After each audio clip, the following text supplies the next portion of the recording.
Saya akan terus menjejaki insan seni, ukir dan penempa besi atau pandai besi. Hari ini, kita nak pergi ke sebuah galeri yang menjual parang, pisau, keris dan banyak lagi senjata tajam di tingkat 1 Matang Mall, Jalan Matang Kuching. Jom kita ke galeri kerap warisan di Matang Mall, Jalan Matang Kuching. Di Matang Mall, Jalan Matang Kuching, terdapat sebuah galeri kerap warisan yang mengumpul dan menjual berbagai jenis parang, pisau, golok, keris, kapak, pedang dan lain-lain lagi yang diusahakan oleh seorang yang berminat dalam bidang ini. Beliau ialah Muhammad Kevin Lee. Minat dari darjah 3 and then kita mula berniaga senjata tajam daripada online dulu. Kita mula dari kecil lah. Dari kita beli satu barang and then kita jual, kita beli satu barang and kita jual. And then kita pun ada koleksi sikit-sikit lah untuk kita sendiri. Maklumlah masa tu kita budak. Kita beli pun tidak mahal-mahal. And then kita mula berniaga sewaktu di Bintulu. Kita berjual di Bintulu. Kita jual online lah. And then bila kita jual online and then bila ada peningkatan dan ada nasihat daripada kawan-kawan kita di Bintulu, terutama yang daripada PDAM lah. Dia menasihat kita, baik you buka kedai and then supaya you jual dengan cara proper lah. Supaya kita jual dengan cara yang betul. And then daripada itu kita cakap ada satu ilham. Kita berhijrah balik ke Kuching dan kita buka kedai. Mula kedai kita dekat Kota Semahan, bersebelahan dengan CCK, dekat dengan Bank Islam. Sana kita buka 2 tahun. Kita jual macam ni jugalah. Tapi taklah seberapa banyak. Boleh lah. Sikit-sikit. Habis dalam era 2 tahun, kita buka satu lagi cawangan di Kuching, iaitu di Matang Mall sini. Beliau menceritakan pengalamannya susah senang dalam perniagaan ini. Lebih-lebih lagi, suatu pengisytiharan darurat COVID-19. Ketika itu, semua kedai dan perniagaan ditutup. Namun, di atas kecenderungan dan minatnya, beliau tetap dapat bertahan dan bangkit sebagai satu-satunya galeri menjual senjata tajam yang ada di Bandaraya Kuching maupun di Sarawak. Tetapi rezeki tidak menyebelah kita apabila kita kena COVID. Yes, apabila kita kena COVID, jadi nak tak nak kita terpaksa tutupkan kedai satu dan kita kekalkan kedai ini sampai hari ini. Dalam waktu COVID selama 2 tahun kita suffer dengan COVID, kan kedai Encik Kevin dah ada. So, Encik Kevin terpaksa bertahan pasal bayar sewa. Okey, bab tu benda tu pasal sewa.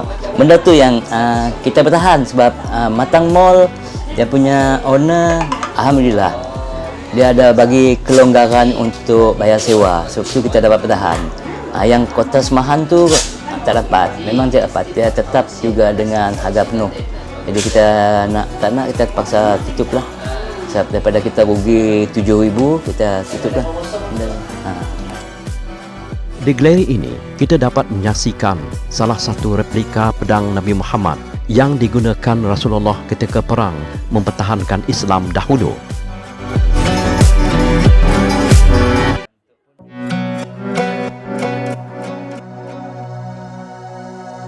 Dengan adanya galeri seperti ini dapat dijadikan platform untuk pemangkin industri pembuatan parang, pisau dan golok tempatan yang kecil-kecilan untuk menjual karya ciptaan mereka di galeri ini.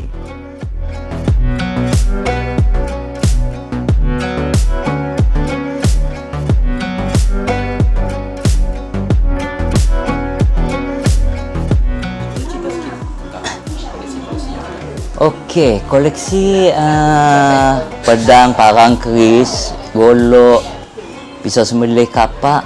Okey, benda ni kebanyakannya datang dari luar. Kita lebih gemar ambil barang daripada luar. okey, terutama daripada Indonesia, Vietnam, China, Thailand, Filipina, dan ada juga yang lokal Malaysia lah. Daripada segi pembuatan, sebab kita lebih fokus kepada harga. Sebab banyak kolektor, bukan semua yang orang cakap mampu untuk beli harga yang ribu-ribu. Sini kita jual benda yang agak semua mampu milik dengan barang yang berkualiti.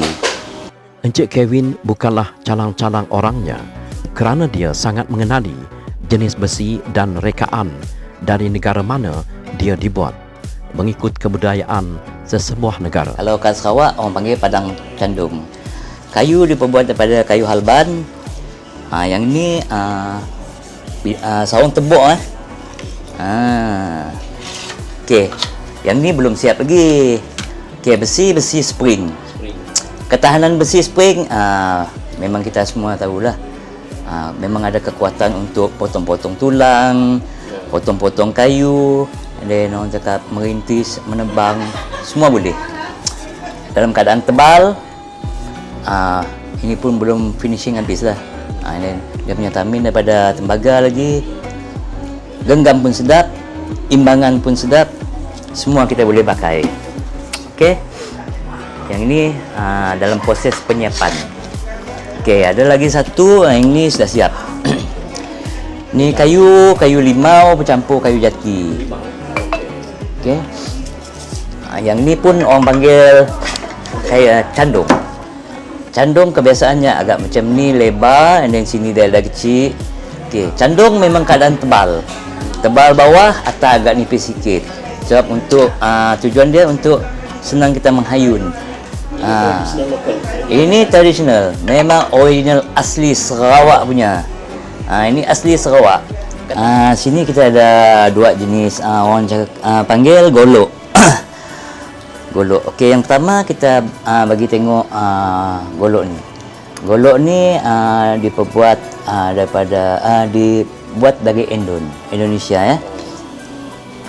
Okey, golok ni dipanggil chopper. Kayu diperbuat daripada kayu snorkeling. And then full tank. Okey, tengok bilah. Okey, bilah diperbuat daripada besi sub 9. Besi sub 9 kebanyakan penggemar-gemar pisau senjata tajam, dia tahu apa besi sub 9 tu. Besi sub 9 ketahanan dia boleh potong paku. Tu ketahanan dia. Tapi kena dengan caranya lah.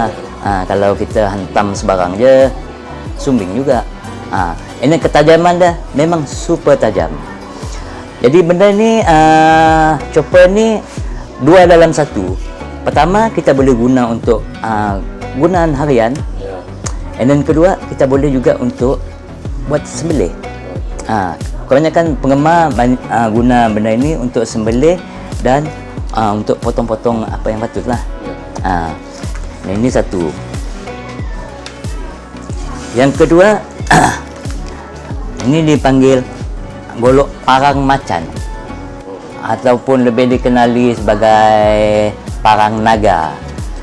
Sebab ukiran dia diperbuat daripada alloy yang mampat, kayu snorkeling, and then lapisan aluminium. Bilah panjang lebih kurang dalam 15 inci. Okey, besi pun sama, besi sub 9. Besi yang boleh potong paku, ketahanan tebal. Yang ni pun boleh gunakan untuk sembelih, lebih kepada sembelih lah. Sebab keadaan panjangnya lebih selesa digunakan untuk sembelih. Tapi untuk menebas tu boleh juga, kalau tak sayangkan harga lah. Sebab benda ni dia punya harga pun orang cakap mampu milik.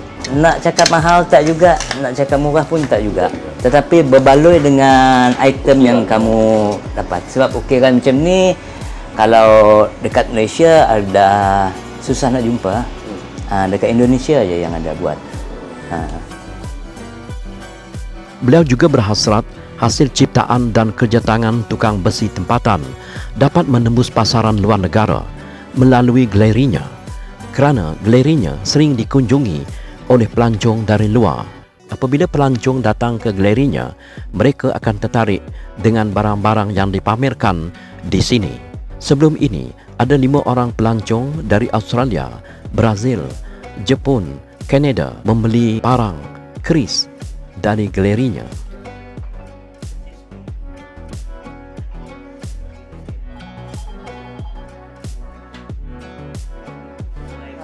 Kita boleh je sebab kita dah ada galeri kat sini, kita boleh je ambil yang daripada usahawan-usahawan kita untuk letakkan produk mereka, sebab ada setengah dia orang mungkin tak ada lesen ke, mungkin orang tak berani ke, sebab maklumlah senjata tajam dia ada dalam akta.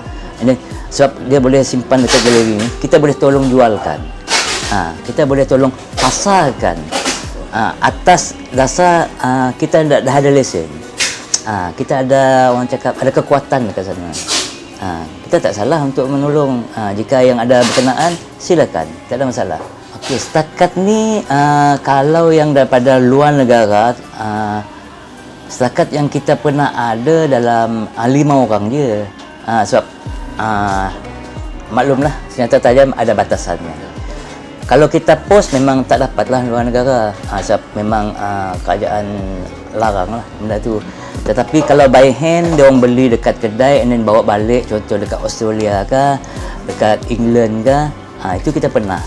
Balik pergi Brazil ke, kita pernah. And then kita bawa sendiri and then kita bungkus baik-baik and then kita bagi satu surat. Setiap pembelian kamu dekat kedai sini, kita ada bagi kamu surat pembelian sah daripada kita. Maknanya ada sijilnya. Memang ada sijil. So syarat membeli ini, saya tertarik dengan bahagian Pak boleh cerita sedikit. Okey. Maklumlah benda ni melibatkan senjata tajam. Okey. Had pembelian dia macam ni. Okey. Warga negara Malaysia yang berumur di atas 21 tahun je yang boleh beli. Bawah 21 minta maaf tak boleh beli and then kamu kena kemukakan IC. Kalau warga negara asing, kamu kena kemukakan pasport yang sah. Itu pun 21 ke atas. Itu pun masih 21 ke atas. Walaupun kamu warga negara asing, kalau bawah umur 21, minta maaf, kita tak jual. Saya berharap agar suatu hari kelak ada campur tangan kerajaan untuk dia membuka sebuah galeri yang lebih besar dan selamat untuk mempamerkan koleksinya, di samping dapat menggerakkan ekonomi dalam industri ukir pertukangan besi parang di Sarawak. Di samping dapat menarik minat pelancong datang ke Bandaraya Kuching, Sarawak, kerana peminat dan penggemar pisau, parang, golok ada di serata dunia. Okey, harapan kita, kalau ikut harapan kita untuk masa akan datang, mohon untuk pihak kerajaan bagikan satu had untuk kita. Macam ini boleh ke, macam mana boleh. Kita tahu senjata tajam memang tidak boleh dipost kecuali ada surat.